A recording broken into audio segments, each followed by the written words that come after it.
नमस्कार मित्रांनो, मी शेळके वकील. माझ्या चॅनलमध्ये तुमचं सहर्ष स्वागत आहे.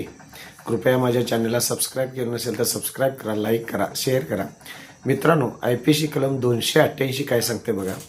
एखादा स्फोटक पदार्थ असेल आणि तुम्ही तो गैरवाजवीपणे त्याचा वापर किंवा हलगर्जीपणा केला असेल वापर करत असताना, आणि समजा त्या पदार्थामुळे दुसऱ्याच्या जीवितास काय धोका निर्माण झालेला असेल किंवा होण्याचा संभव असेल, अशा पद्धतीनं जर तुम्ही तो पदार्थ वापरलेला असेल, जो स्फोटक आहे तो, तर कायद्यानुसार अशा व्यक्तीला गैर पद्धतीने किंवा हाताळण्यासारखेने स्फोटक पदार्थाचे तर अशा व्यक्तीला 6 महिन्यापेक्षा कारावासाची शिक्षा होऊ शकते.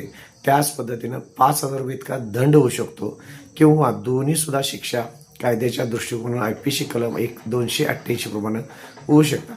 मित्रांनो, प्लीज माझ्या चॅनलला सबस्क्राईब करा, लाईक करा, शेअर करा. धन्यवाद.